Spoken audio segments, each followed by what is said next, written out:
মেঘালয়ত লৈ গ'ল ৰেষ্টুৰেণ্টত বহিলোঁ আমি তাতে মহবুবুল হকৰ লগত আমি কথা পাতিলোঁ মহবুবুল হকে তাৰ পৰা ফোন মাৰিছে নন্দিনীক ফোন মাৰি গোটেই সমস্ত বিৱৰণ লৈ পেলাই আমাৰ লগত কথা পাতিছে কৈছে কি তোমালোকে চিন্তা কৰিব নালাগে ট্ৰিটমেণ্টৰ দায়িত্বত মই মিডলমেন হিচাপে মই থাকিলোঁ আজি ভিতৰত 5 লাখ টকা তোমালোকক দিয়াৰ ব্যৱস্থা কৰি দিম মহবুবুল হকে দায়িত্ব লৈছে কৈছে কি 5 লাখ টকা 3টা কিস্তিৰ পইচাটো পে'মেণ্ট কৰি মেডিকেলত যিমান হয় 5 লাখ টকা দিয়াৰ ব্যৱস্থা কৰিম মাজতে আৰু এটা পে'মেণ্ট মেডিকেলত হ'ব যিমান বিল হয় ইনলিমত যেতিয়া ৰিলিজ হ'ব ল'ৰাজন সুস্থ হৈ গ'লে ৰিলিজত যিমানখিনি পইচা হয় বাকীখিনি পইচা পে'মেণ্ট হ'ব মহবুবুল হকে এই চিষ্টেমত আমাক কৈ পেলাই আমাক বিদায় দিছে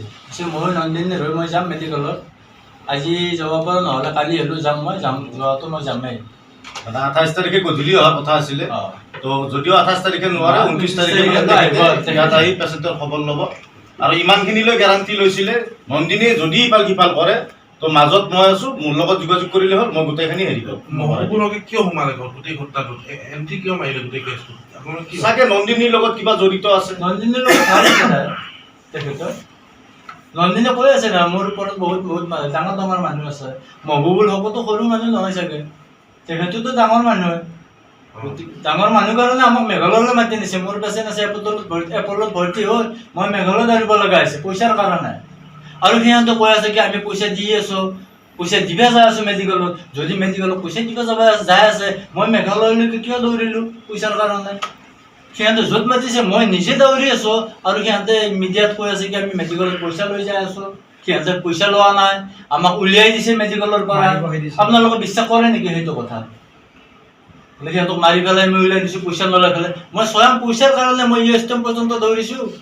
পইচা দিলে নাই পিছত হা পইচা দিলে নাই ইউ এছ টি এমে নাই ইউ এছ টি এমে আজিলৈকে খবৰেই নল'লে পইচাটো দূৰৰে কথা কথাহে দিলে খবৰেই নল'লে ইউ এছ টি এমৰ মালিকো খবৰ নল'লে ভাবিছিলোঁ তেখেতৰ কথাৰ মূল্য আছে কিন্তু এতিয়াহে গম পালোঁ তাৰমানে পৃথিৱীখনত যে এনেকুৱা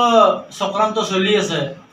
টকাৰ বলত কেনেকুৱা যে ৰাজনীতি হৈ আছে আমিতো নাজানো ভাই আমি বহু সৰু মানুহ কিন্তু মহিবুলকেও কিন্তু খুব জোৰ দিছিলে যে মই মাজত আছোঁ আপোনালোকে কেছটো উঠাই লওক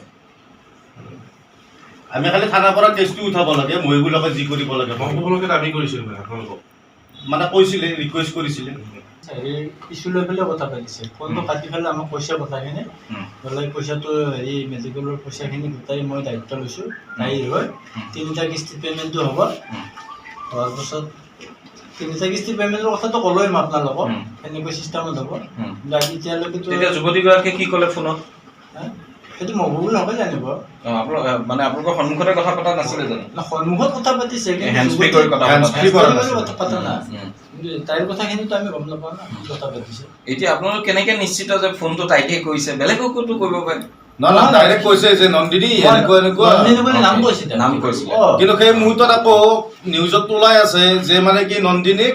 8 ঘণ্টা ধৰি জেৰা চলাইছে জেৰাৰ সময়ত চাগে ফোন ল'ব নিদিয়ে তো মহিবুল হকে বা কেনেকৈ ফোন কৰিলে নন্দিনীক বা থানাৰ ভিতৰত কি জেৰা চলালে এইটো প্ৰশাসনেহে জানিব আৰু মহিবুল হকে জানিব আচৰিত কথা